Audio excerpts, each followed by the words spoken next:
días a todos. Que el Señor os bendiga. Espero que estéis disfrutando de un buen tiempo, un tiempo de comunión, fraternidad y adoración conjunta a nuestro Señor. Espero que el Señor en este día pueda tocar vuestros corazones con cualquier cosa que hagamos en este culto, no solamente a través de las Escrituras, sino quizás con esta alabanza, con las ofrendas, con el tiempo de comunión, de charla. Yo espero que el Señor hoy toque tu vida de manera especial. Esa es mi oración, que cada domingo podamos ser tocados por el Señor. Cuando decimos tocado por el Señor es que el Señor de alguna manera pueda traer bendición a nuestra vida. Yo creo que cuando nosotros adoramos al Señor, ahí ya hay bendición.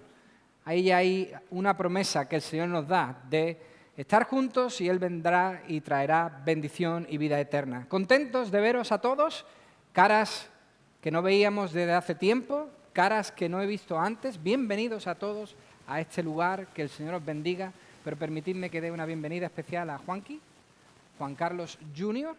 Él ha estado fuera mucho tiempo. Para sus padres ha sido como 10 o 12 años, para nosotros ha sido simplemente un par de meses. Nosotros venimos estudiando el cristianismo sencillo. Hablamos del cristianismo básico, sencillo, porque necesitamos volver a unos cimientos, a unos pilares que nos ayuden en nuestro caminar. También estamos viendo algunas correcciones, corrigiendo algunas ideas, algunos pensamientos que están por ahí y a veces se instalan en nuestros corazones de tal forma que los creemos y nos confunden. Y es bueno que nosotros de vez en cuando revisemos nuestra guía, nuestros pilares, nuestros fundamentos básicos para poder entender si nos hemos desviado o no nos hemos desviado. Es bueno que de vez en cuando miremos cuál es nuestra misión y cuál es nuestra visión.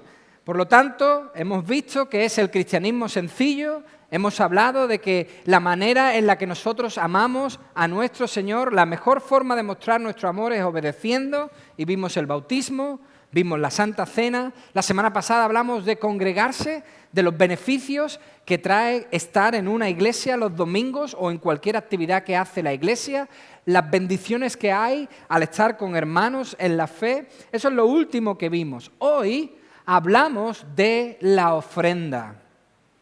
Y viendo el número de personas parece que alguien se ha chivado y ha dado un poquito de información, porque siempre que se habla de la ofrenda parece que viene menos gente, ¿no? Pero es así, hoy hablamos de la ofrenda. ¿Es la ofrenda un tema tabú? ¿Un tema del que no se debe hablar en la iglesia?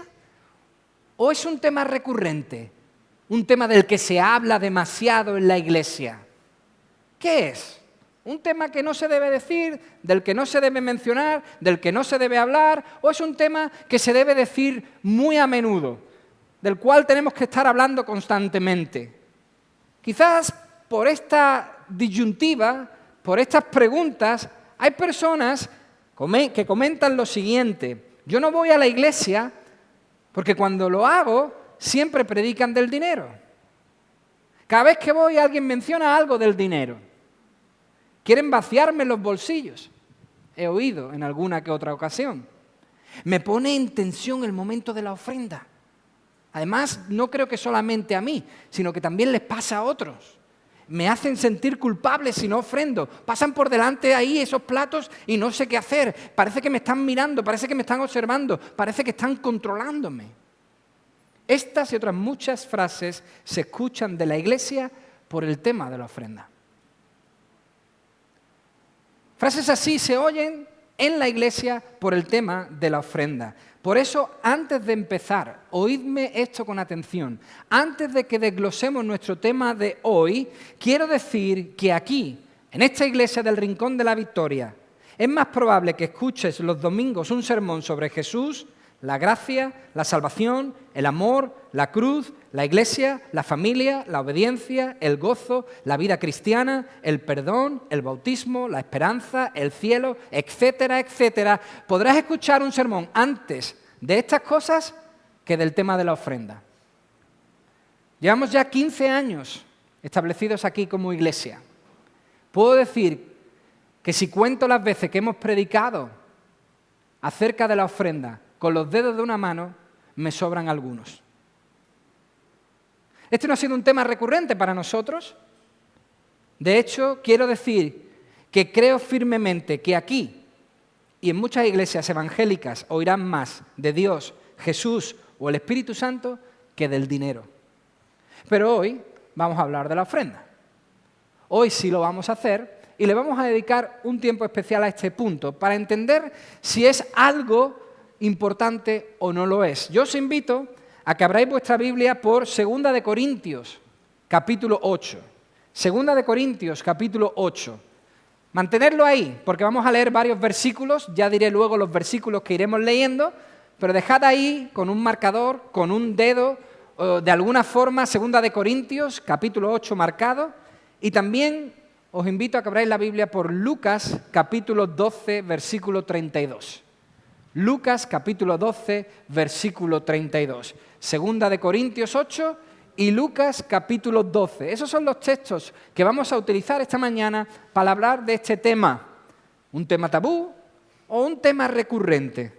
Pero antes, como siempre hacemos, vamos a pedir que el Señor nos bendiga para que podamos explicarlo bien y al mismo tiempo recibirlo bien.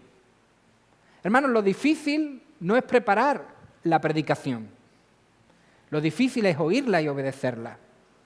Así que debemos pedir al Señor que bendiga ambos lados y que podamos de alguna forma todos nosotros ser tocados por su palabra en esta mañana. Señor, gracias, infinitas gracias por la vida que nos das. Gracias por el sol, gracias por el día, gracias por la salud, gracias por lo que estamos aquí, gracias por este lugar, gracias, Señor, por la ropa que podemos vestir, gracias, Señor, porque hemos desayunado, gracias, Señor, porque podemos juntos alabarte. Gracias, Señor, por la familia de la fe. Gracias, Señor, por los recursos que provees para nosotros. Gracias, Señor, por el aire. Señor, podríamos estar toda la mañana dándote gracias porque tú eres el dador de todas las cosas. Todo don perfecto viene de lo alto. Y a ti queremos alabarte por ser el que nos sostiene y el que provee para nuestras vidas.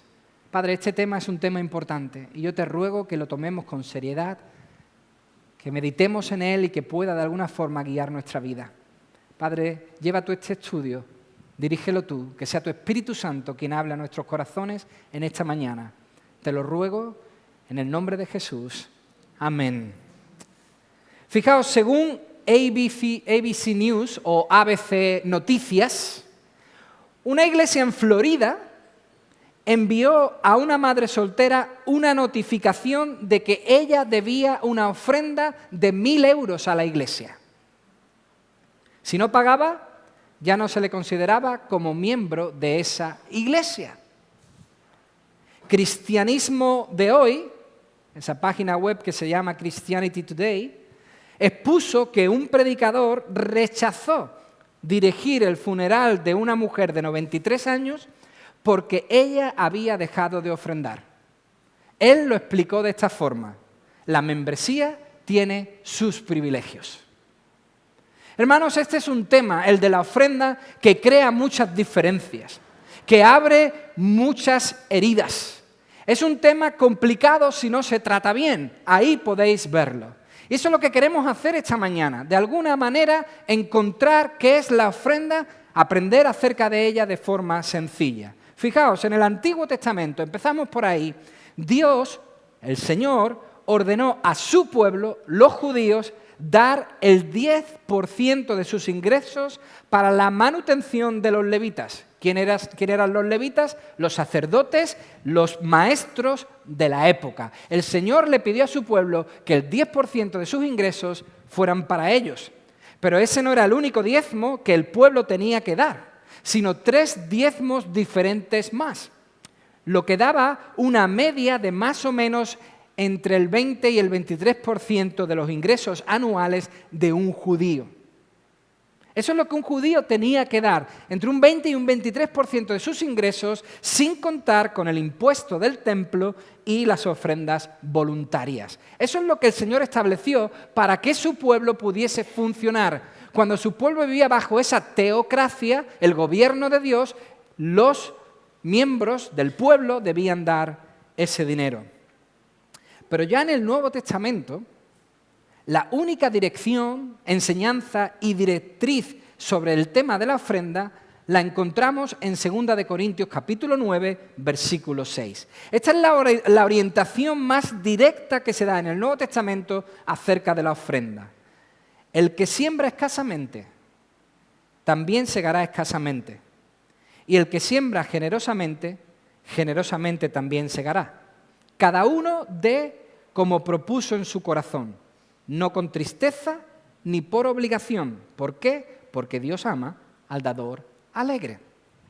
Esa es la directriz que encontramos en el Nuevo Testamento. Ese es quizás el texto que más nos anima, nos impulsa con el tema de la ofrenda. Depende de lo que de lo que sembramos, es lo que segamos. Y nos invita el Señor a que demos como hemos propuesto en nuestro corazón, no con tristeza, no con obligaciones, sino que lo hagamos con alegría, porque el Señor ama al dador alegre. Hermanos, aquí hay mucho que decir, aquí hay mucho que desglosar, pero básicamente es lo siguiente.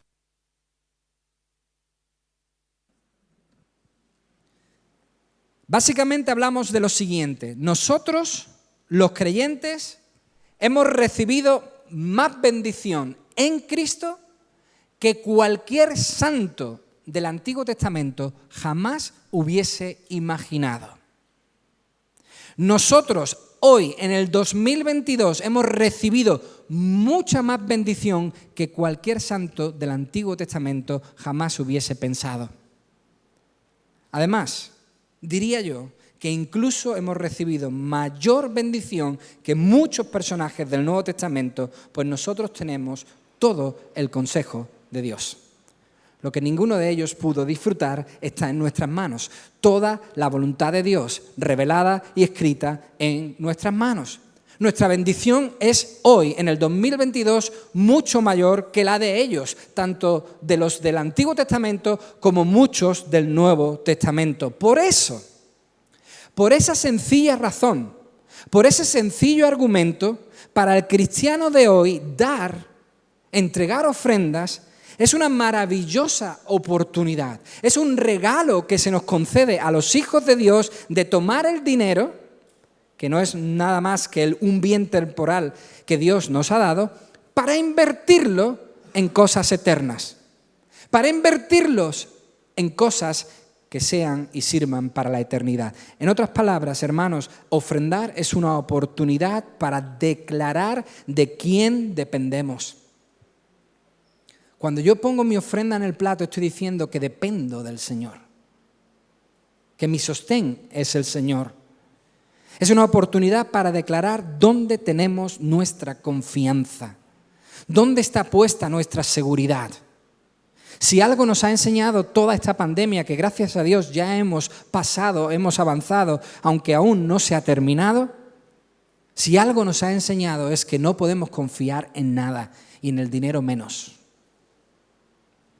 Ahora vienen momentos difíciles, dicen económicamente. Se nos presenta a los cristianos una oportunidad tremenda para decir que no confío en esas cosas. Mi confianza, mi dependencia está en el Señor.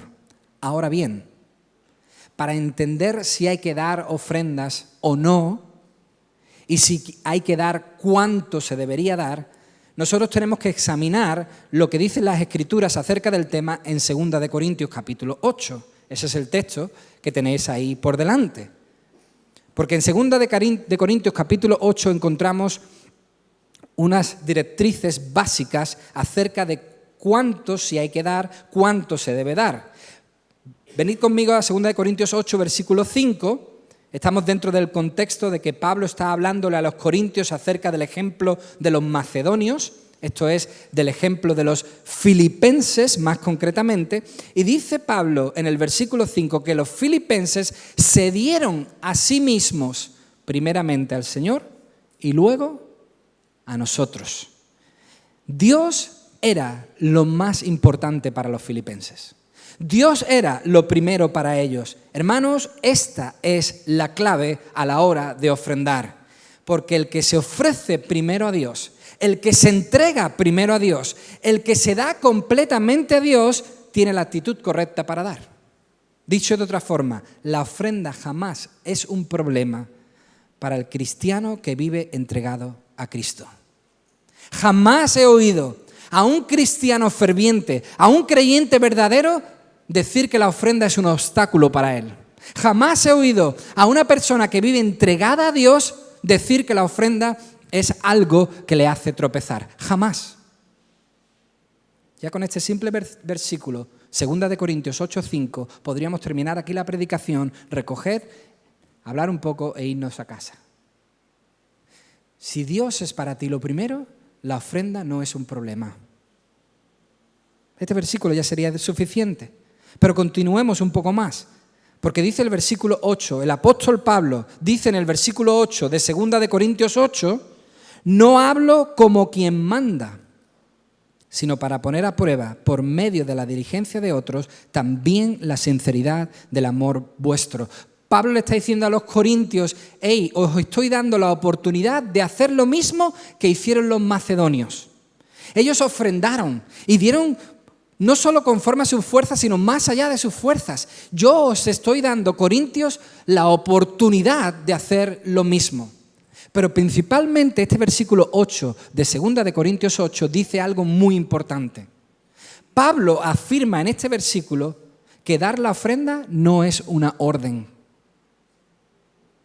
Ofrendar no es una orden.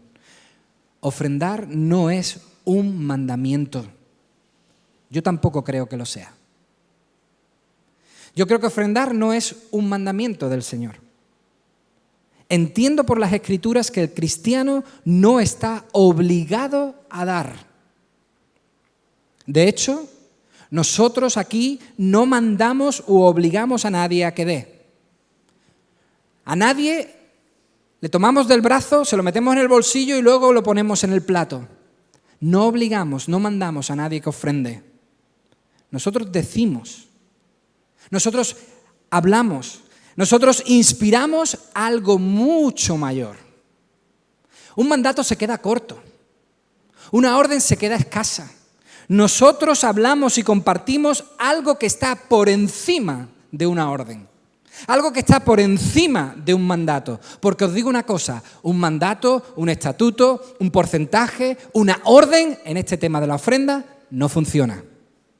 Por eso nosotros desde aquí hablamos de algo que está mucho más por encima que una orden o que un mandamiento. Nosotros enseñamos cuál es la razón principal para dar.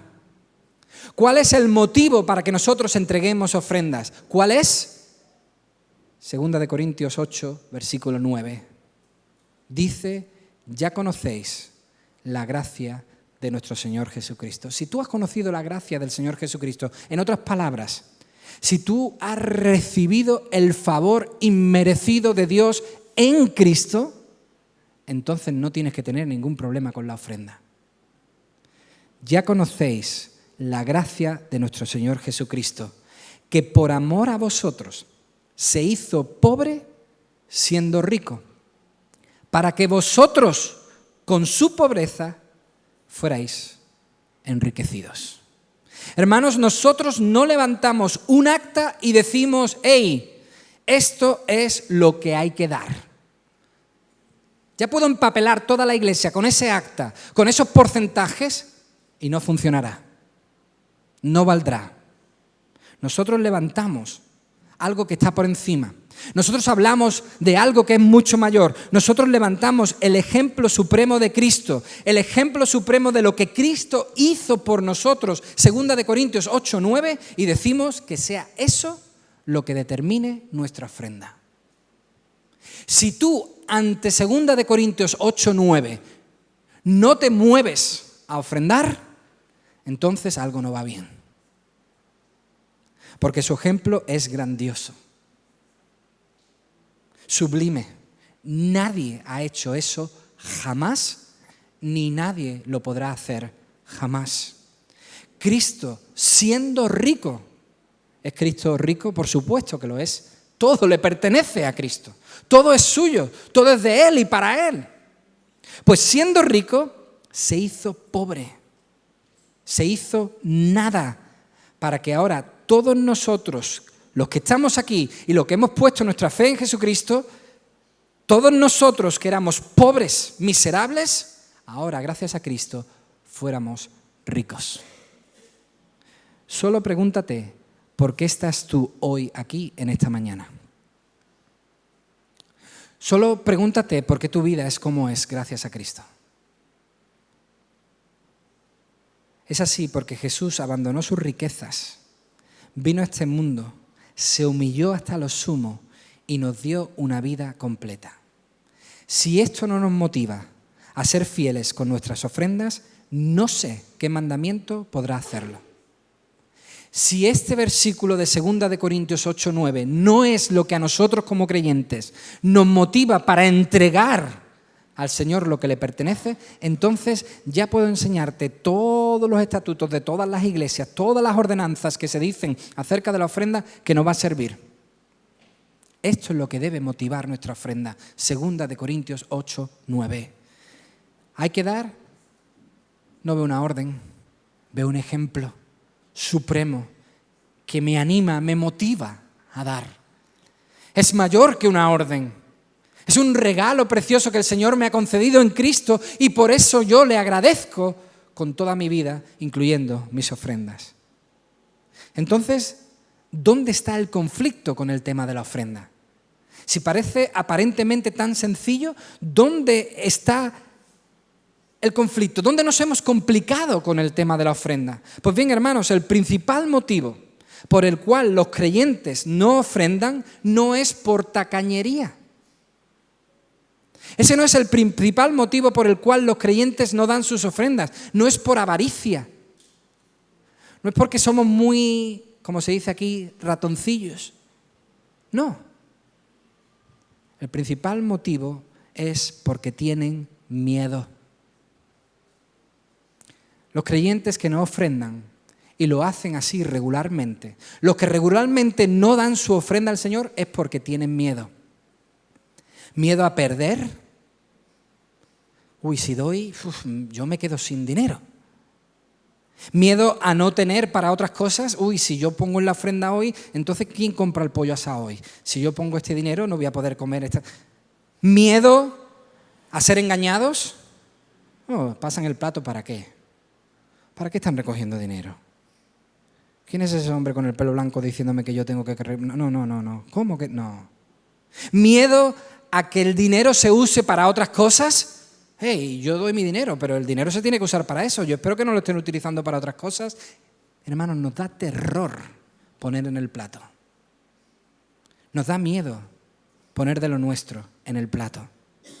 Por eso Jesús, nuestro Señor Jesucristo, quien conoce nuestros corazones mejor que nadie, pues Él es el único que puede ver dentro de nuestros corazones, dice en Lucas capítulo 12 cómo vencer los temores con el tema económico. En Lucas capítulo 12 el Señor nos dice cómo hacer para no temer, cómo hacer para no tener pánico a la ofrenda. Yo os invito a que abráis la Biblia por Lucas capítulo 12 y leáis conmigo desde el versículo 32 al versículo 34. Jesús conoce nuestros corazones con el tema económico. ¿Y qué hace Jesús? Dice en el versículo 32, no temáis. No temáis, manada pequeña, porque a vuestro Padre le ha placido daros el reino. Vended lo que poseéis y dad limosna. Haceos bolsas que no se envejezcan, tesoro en los cielos que no se agote, donde ladrón no llega ni polilla destruye. Porque donde está vuestro tesoro, allí estará también vuestro corazón. Preciosas palabras de Jesús. ¿Cuál es el tema que impide que ofrendemos? ¿Dónde nos hemos complicado? En el temor. Nos da pánico poner en el plato. Por eso Jesús, que conoce esa realidad, dice en el versículo 32, no temáis. Hermanos, Jesús ordena que no temamos cuando se refiere al tema del dinero, cuando se trate acerca de dinero. Quiere traer a nuestra vida paz, quiere traer a nuestra vida tranquilidad en un tema que nos pone tan nerviosos, tan tensos, tan temerosos. El Señor quiere traer paz con estas palabras acerca de la ofrenda. Él dice que no deberíamos temer si hemos entendido que Dios es nuestro pastor. Dice el versículo 32, no temáis, manada pequeña, somos su manada. Por lo tanto, Él es nuestro pastor. Y si Él es nuestro pastor, entonces aquí se aplica perfectamente el Salmo 23. Jehová es mi pastor, nada me faltará. ¿Y por qué no me faltará nada? Dice el versículo 3 del Salmo 23, por amor a su nombre. Por amor de su nombre, porque Él así lo ha decidido. Por amor de sí mismo, no nos va a faltar nada.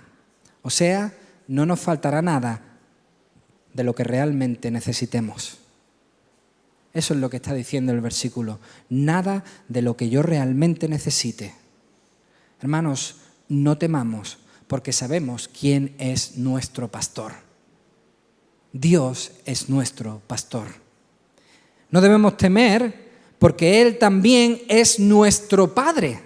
No solamente es nuestro pastor, sino que dice el texto que también es nuestro Padre, versículo 32. No temáis, manada pequeña, porque a vuestro Padre le ha placido daros el reino. Y como Padre perfecto, omnisciente y omnipotente, eso quiere decir que todo lo conoce y que todo lo puede, Él sabe exactamente lo que necesitamos. Si vais un poquito más atrás, capítulo 12, versículo 30, ¿acaso no dice la Biblia que Él sabe exactamente lo que necesitamos? Léelo y te darás cuenta que dice que Él sabe perfectamente lo que tú y yo necesitamos. Pero es que si vamos un poquito más atrás, al capítulo 11, versículo 11, leeréis conmigo que como Padre Él sabe perfectamente lo que es mejor. Dice Lucas 11:11, ¿qué padre de vosotros, si su hijo le pide pan, le dará una piedra?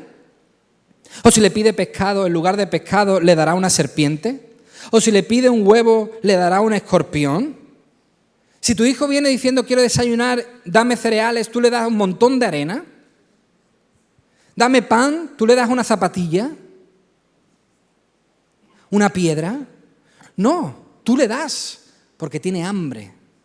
Pues bien, dice el versículo 13, pues si vosotros, siendo malos, esto es, no siendo buenos padres, somos imperfectos, no llegamos a la altura del Padre Celestial, pues nosotros, siendo malos, sabemos dar buenas dádivas a nuestros hijos, ¿cuánto más vuestro Padre Celestial dará el Espíritu Santo a los que se lo pidan? Si nosotros sabemos darle cosas buenas a los nuestros, siendo imperfectos, pecadores, nuestro Padre sabe perfectamente qué es lo que necesitamos y nos lo va a dar. Y si no nos lo da, Él nos va a sostener. La idea es que Él nos va a guardar, que Él nos va a sostener. Es nuestro pastor, es nuestro Padre, y dice el versículo 32 que es nuestro Rey. No temáis, manada pequeña, porque a vuestro Padre le ha placido daros el reino. El reino. Hermanos, no hay motivos para temer. Dios puede darnos un reino. Dios puede darnos el reino, ¿por qué? Porque Él es el Rey. Por eso Él puede darnos el reino. Como pastor, pues ya sabéis lo que hacen los pastores con los animales.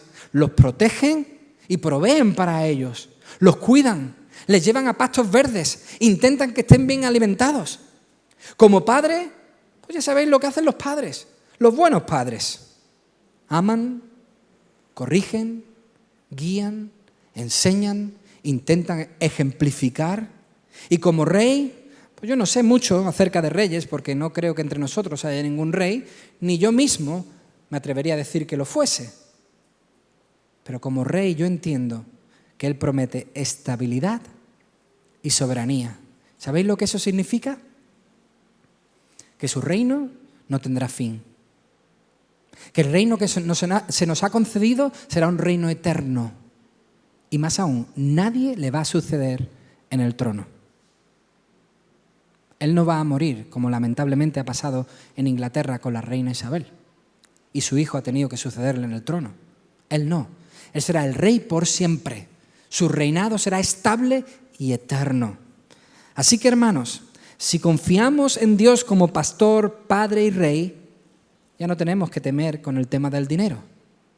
Dicho de otra forma, si Dios ha prometido, si Dios se ha comprometido, Él mismo se ha dicho a Él mismo, yo voy a hacer esto, y si Dios dice, hace, si Él se ha comprometido, si Él ha prometido cuidarnos por toda una eternidad, ¿cómo no va a cuidarnos ahora? Piénsalo bien. Si Él ha dicho, voy a cuidar de ti para siempre, no te va a faltar nunca nada, jamás, ¿cómo no nos va a cuidar ahora? Hermanos, no solo no tenemos que temer por quién es Él, ya hemos visto cómo es Él, sino que no tenemos que tener miedo por lo que Él hace. No deberíamos temer en el tema de la ofrenda no solo por quién es, sino por lo que hace. Fijaos lo que dice el versículo 32. Lo primero que vemos que Él hace es que Él da el reino. Hermanos, Dios es generoso. Dios es generoso. No nos vende el reino, no nos alquila el reino, no nos hace un alquiler con opción a compra, no nos da una financiera y nos dice, os voy a financiar los pagos. No. Él nos da el reino. Él es inmensamente rico y no necesita de nuestro pago. Es más, ¿qué podremos pagarle nosotros si todo le pertenece a Él? ¿Qué podemos darle a Él si todo es suyo? Es como cuando te toca regalarle a un familiar que tiene de todo. ¿Qué le regalo si tiene de todo? ¿Verdad? Si lo tiene todo, ¿qué le voy a comprar? ¿A Dios qué le vamos a dar si todo es suyo? Dice 1 Corintios 4:7, ¿qué tienes que no hayas recibido? Y lo segundo que dice el versículo 32 es que Él da con alegría. Dice, le ha placido. O sea, le hace feliz. Le encanta bendecir. Así es Dios. A Dios le encanta dar. Su placer es alegrarnos a nosotros.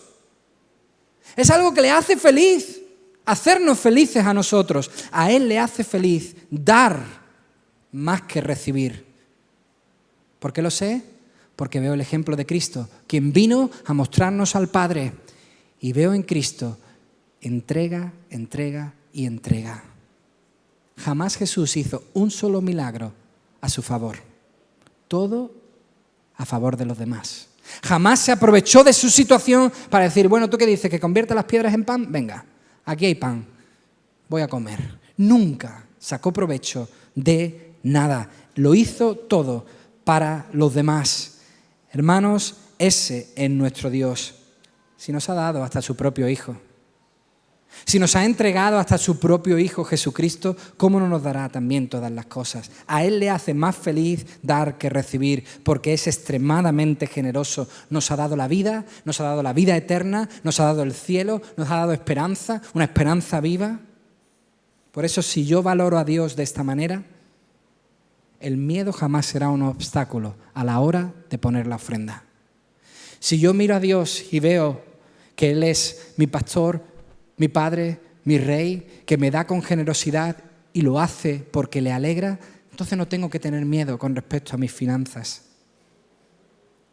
Pero más aún, el miedo va desapareciendo aún más si entendemos el siguiente versículo, que es el versículo 23. El miedo va a desaparecer completamente si entendemos este versículo 33. Dice, vended lo que poseéis y dad limosna. ¿Cómo? Iván, tú has dicho que el miedo iba a desaparecer, no que iba a aumentar.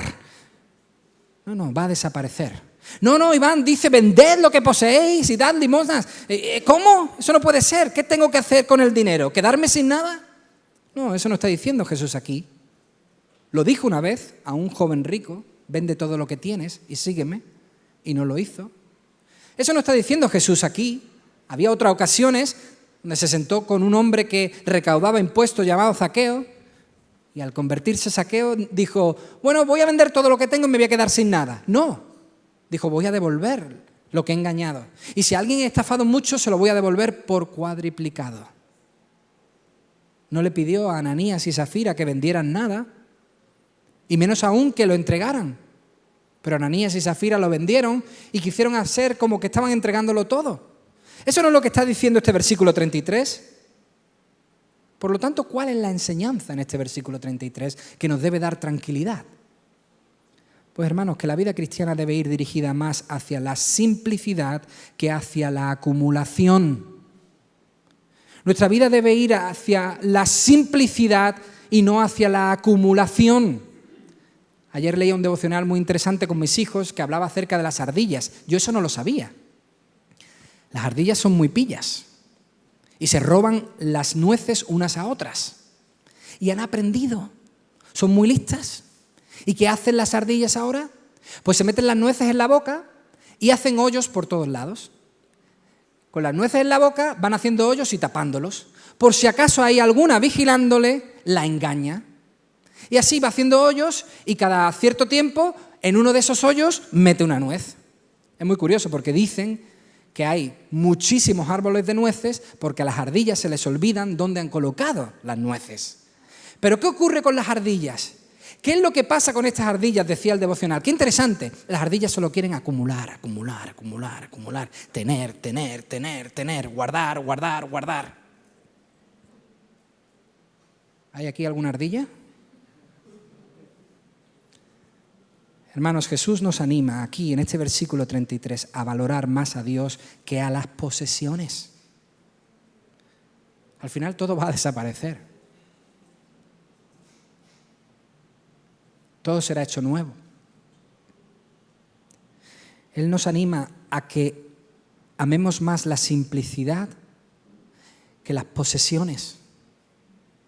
¿Por qué?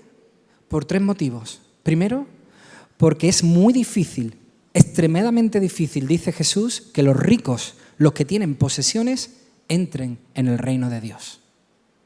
Es muy complicado para una persona que tiene mucho entregarlo todo por Cristo. Segundo, porque las riquezas ahogan la palabra de Dios. Eso dice la parábola de la semilla en Lucas capítulo 8, versículo 14. Es una de las cosas que ahoga la palabra de Dios, ahoga la semilla que se ha plantado en nuestros corazones.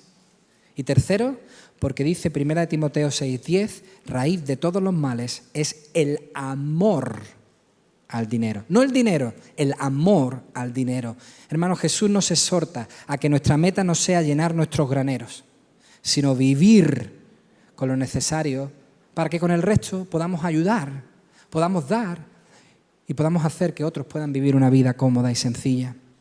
Estamos más bien llamados a poseer lo justo aquí para enriquecernos allí. Allí no hay problema de que seas rico. Es más, la Biblia nos anima a que nos hagamos tesoros en el cielo. Fijaos en el versículo 33, haceos bolsas que no envejezcan. Un lugar donde guardar tus tesoros que no envejezca. Tesoro en los cielos, que no se agote. ¿Por qué? Porque allí el ladrón no puede entrar. Allí la polilla no puede ir y estará seguro. Hermanos, los creyentes que tengan sus ojos puestos en las cosas de arriba, los cristianos que continuamente miran al cielo son aquellos que darán, darán y darán y no será un problema. Y cuando lo sea, ¿saben qué hacen esos cristianos? Trabajarán, trabajarán y trabajarán porque querrán bendecir a otras personas. Lo podrán compartir luego con lo que tienen necesidad, como dice Efesios 4:28. Hermanos, las muchas posesiones aquí no sirven para nada. Porque luego, ¿para quién son? Eso es lo que le pasó al necio. Vio su granero lleno y dijo, ¿qué voy a hacer? ¿Voy a compartirlo con los demás? ¿Voy a divertirme? No. Dijo, voy a hacer más graneros. Y los voy a llenar todos. Y cuando lo tenía todo lleno, cuando estaba repleto, dice, me voy a sentar y voy a disfrutar ahora de todo. Y esa noche, el Señor vino a pedir su alma. Hermanos, las muchas posesiones no deben ser nuestra meta. Por eso, 3 cosas. Cuando ofrendamos, estamos, 1, confiando en Dios. Diciendo que dependemos de Él. Diciendo que no vamos a tener miedo cuando nos falte algo de dinero. 2, estamos resistiendo la tentación de acumular, acumular y acumular. Más bien, estamos buscando, deseando, alegrándonos al dar para que otros también tengan. Y 3, estamos haciendo tesoros en el cielo y no en la tierra. Declarando. Cuando pongo el dinero en la ofrenda, públicamente estoy declarando, diciendo a todo el mundo que mi tesoro verdadero está en el cielo, que mi tesoro verdadero es Dios, que lo más preciado que tengo en mi vida es Él. Hermanos, que nuestra meta no sea hacernos ricos en la tierra, sino en el cielo. El dinero es importante en la vida, mucho cuidado, no estoy demonizándolo, no estoy haciendo del dinero algo malo, no, el dinero es importante, por eso Dios quiere que sea central esencial en nuestra adoración. Porque si es importante, tiene que formar parte de nuestra adoración. Porque la vida consiste en adorar. Lo hemos cantado. Eso que decía la canción nueva que hemos aprendido. ¿Para qué ha hecho todo Dios? ¿Para qué Dios nos ha dado tantas cosas? Para adorarle. Es así. Hemos sido creados para su gloria, para alabanza suya, dice Isaías 43:7. Hermanos, todo lo que tenemos debe ser para adorarle. Dice 1 Corintios 10:31, si pues coméis o bebéis o hacéis otra cosa, hacedlo todo para la gloria de Dios. Por lo tanto, la manera en la que adoramos con nuestro dinero debe mostrar cuánto valoramos a Dios, no al dinero. Si tú cuando vas a ofrendar valoras más al dinero, tu ofrenda no es correcta. No será ni adecuada ni sincera. Si cuando ofrendas lo que estás haciendo es valorando lo que Dios ha hecho por ti, quién es Dios, entonces no habrá problema. Porque nuestra economía, hermanos, también debe adorar a Dios. Todo lo que somos y todo lo que tenemos. En última instancia, el dinero no es sino una de las muchas cosas que Dios nos ha dado para que manejemos. Así que de la misma manera que administramos nuestro tiempo, y somos unas máquinas a la hora de administrar nuestro tiempo, nuestros teléfonos van cargados de actividades, tenemos agendas escolares, agendas de casa, pizarras en la pared. De la misma manera que administramos nuestros talentos, decimos hasta dónde podemos llegar, lo que podemos hacer y lo que podemos colaborar. De la misma manera que manejamos nuestras relaciones, con quién vamos a salir, con quién vamos a tomar café, con quién me voy a ver esta semana, de la misma manera que administramos todas estas cosas, debemos hacer el mejor uso de nuestro dinero para la gloria de Dios. De la misma manera que administramos todo, administremos nuestro dinero para glorificar a Dios. Muchos cristianos dicen que su responsabilidad empieza y acaba con un regalo de un 10%. Mi consejo es que empieces dando un 10% de tus ingresos. Que ese sea el punto de salida. Ahora tú dices, Iván, pero yo es que no tengo ingresos. Yo no puedo ofrendar. No. Claro que puedes. Si no tienes ingresos, tu objetivo debe ser dar de lo que tienes. ¿Qué es lo que tienes? No tienes ingresos porque no tienes trabajo, por lo tanto tienes tiempo. Da de tu tiempo a la iglesia. Da de tu servicio a la iglesia. ¿Por qué? Pues primero porque es una manera de ofrendar. Y segundo, porque cuando tengas trabajo, y Dios quiera que lo tengas pronto, si el caso es que no tienes trabajo, para que cuando tengas trabajo, cuando te llegue tu primer salario, no te cueste la vida entregar tu diezmo. ¿Por qué? Porque ya has estado dando tu tiempo, ya has estado dando tu servicio a la iglesia. De manera natural, cuando llegue tu salario, vas a dar tu ofrenda. Eso sí, si no estás trabajando y no das de tu tiempo, de tus talentos, de tu servicio, cuando llegue el dinero, tampoco lo vas a entregar. Algunas cosas prácticas y con esto terminamos. 1. Da a tu iglesia local en primer lugar. Oídme bien, no estoy diciendo únicamente, estoy diciendo da a tu iglesia local en primer lugar. Puede haber ofrendas para otras cosas, por supuesto, nosotros también lo hacemos, pero debemos pensar que esta iglesia tiene gastos, muchos. Ahí ahora mismo hay unos niños que están estudiando con un material precioso que vale su dinero. Y eso lo tiene que afrontar la iglesia. Aquí hay muchas cosas que hay que pagar. Por lo tanto, da a tu iglesia local primeramente. Segundo, da regularmente y de forma deliberada. Dice Corintios, en el texto que hemos leído, como propones en tu corazón. Como has meditado en tu corazón. Así debes dar. O sea, considera cuidadosamente qué cantidad sería la adecuada. Medítalo, piénsalo, óralo. 3. Da con sacrificio y con alegría. Pues así Dios nos entregó a Jesucristo. Con sacrificio, pero con tremendo gozo. 4. Si no sabes cómo hacerlo, si no sabes cómo ofrendar, pide ayuda, pide consejo. Si tu deseo es ofrendar, pero no sabes cómo hacerlo, pide a alguien ayuda que te aconseje y que te inspire. Hermanos, nuestra motivación debe ser lo que hizo Cristo. Esa debe ser nuestra motivación con la ofrenda. Nuestra motivación debe ser lo que Cristo hizo, lo que Cristo hace y lo que Cristo hará por nosotros. 2 Corintios 8:9. No debemos temer dar generosamente. No, pues Dios es nuestro Padre, nuestro pastor y nuestro Rey. Y Él nos cuida. Si Él cuida de las aves, si Él viste las flores del campo, Él lo hará con nosotros. Hermanos, cuando damos, estamos invirtiendo en el cielo. Pero sobre todas las cosas estamos adorando a nuestro Dios con un poco de lo mucho que Él nos da. Por lo tanto, si la gracia de Cristo ha llenado tu vida, si el favor de Cristo por ti ha sido tan grande que te abruma, que te supera pensar todo lo que Cristo ha hecho por ti, entonces no tendrás ningún problema a la hora de dar, porque reconoces cuánto se te ha dado en Cristo. Muchísimo. Por eso el Evangelio es lo que motiva a los cristianos a ser generosos. Cuanto más oigamos del Evangelio, cuanto más meditemos en lo que Cristo hizo a nuestro favor, más fácil será dar la ofrenda. Ya conocéis la gracia de nuestro Señor Jesucristo. ¿Conoces tú ese favor? ¿Has experimentado tú ese favor en tu vida? ¿Es Cristo para ti lo más importante?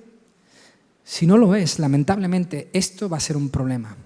La ofrenda siempre será un obstáculo. Pero si has experimentado la gracia de Cristo en tu vida, entonces no habrá problema. ¿Cuál es la gracia de Cristo? Que por amor a nosotros se hizo pobre, siendo rico, para que nosotros, que éramos absolutamente pobres, fuéramos ricos, enriquecidos por su obra. Yo espero que esto pueda ser lo que traiga a tu corazón la justa medida para que tú ofrendes y entregues en la iglesia. Padre, muchísimas gracias por este momento que hemos disfrutado en tu palabra. Señor, entendemos que es un punto importante este que tenemos que ver. Es un punto importante este que tenemos que desglosar. Señor, pero que sobre todas las cosas lo que nos motive a dar, a entregar de nuestra vida, sea lo que tú haces por nosotros, lo que tú has hecho y lo que tú harás. Quieras tú, Señor, que eso sea para nosotros la justa medida de lo que hacemos por ti. Padre Celestial, bendice a nuestra iglesia, como hasta aquí lo has hecho. Nosotros podemos decir en voz alta, sin temor ni temblor, que tú nos has ayudado siempre. A nosotros como iglesia nos has llevado de victoria en victoria y queremos darte las gracias. Queremos darte las gracias, Señor, por los momentos en que también hemos tenido dificultades y la iglesia ha sabido confiar plenamente. Oh Padre, gracias. Que ese ejemplo que vivimos aquí sea el que vivamos personalmente cada uno de nosotros en nuestras vidas.